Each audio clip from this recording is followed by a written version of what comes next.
Si tu pensais que l'esclavage était terminé, alors tu peux immédiatement fermer cette vidéo et appelle ta maman pour qu'elle te donne une bonne grosse gifle. Installez-vous bien parce que le sujet d'aujourd'hui, comme dirait Kerry James, est tout simplement...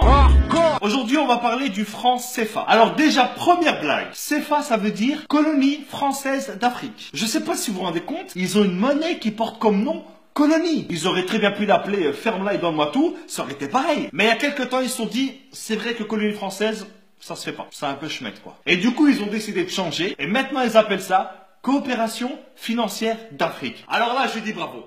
Là, je dis bravo. Là, c'est excellent, c'est excellent. Je pense que ce changement, ça a été le plus gros jeu de t'emmerde de l'histoire. Non, mais parce que changer uniquement le nom d'un truc pareil, ça sert à rien. C'est comme si moi, demain, je m'appelle Jean-Marc. Mais même si je m'appelle Jean-Marc, mon visage, lui, il te donnera toujours envie d'appeler la police. Donc cette monnaie, elle est utilisée dans 14 pays, pour plus de 100 millions d'habitants. Et devinez où est-ce qu'on imprime les billets? En France. Donc la France, à elle toute seule, dans 2 villages paumés que personne ne connaît, fabrique une monnaie dont dépendent 100 millions de personnes. Donc si demain, Jean-Jacques le Révolté avec ses copains, ils font grève, parce qu'en France, la grève, c'est limite une religion, eh ben t'auras 100 millions de personnes qui seront peut-être dans la merde. Mais attends, c'est pas tout. Les pays qui utilisent le franc CFA, ce sont les seuls pays au monde qui payent un impôt à un autre pays. Chaque année, ils sont obligés de donner 50% au trésor public français. Déjà que la France, elle exploite à fond et depuis des années les ressources de ces pays. Et en plus, ils doivent donner la moitié de ce qu'ils gagnent à des mecs qui n'ont même pas levé le petit doigt. C'est comme si tu venais chez moi, que tu me volais tous mes meubles et que en plus tous les mois je dois te donner la moitié de mon salaire. Sans parler du fait que hier soir tu avais déjà cambriolé mes grands-parents. Il y a 3 banques centrales africaines qui gèrent l'économie et la vie de millions de personnes. Et devinez qui est-ce qui a un droit de veto dans chacune de ces banques? Ça sera la France. Donc si un jour un pays comme le Mali décide d'emprunter de l'argent à une de ces banques pour faire un pont pour son peuple, et ben à ce moment-là il y a un mec qui vient du fin fond de Roubaix, que personne ne connaît,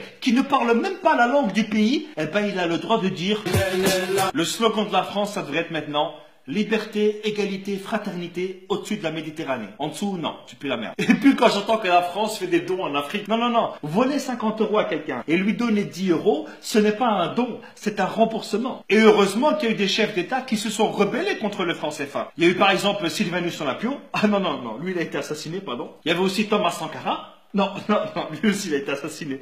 Non. Il y a aussi Modibo Keïta.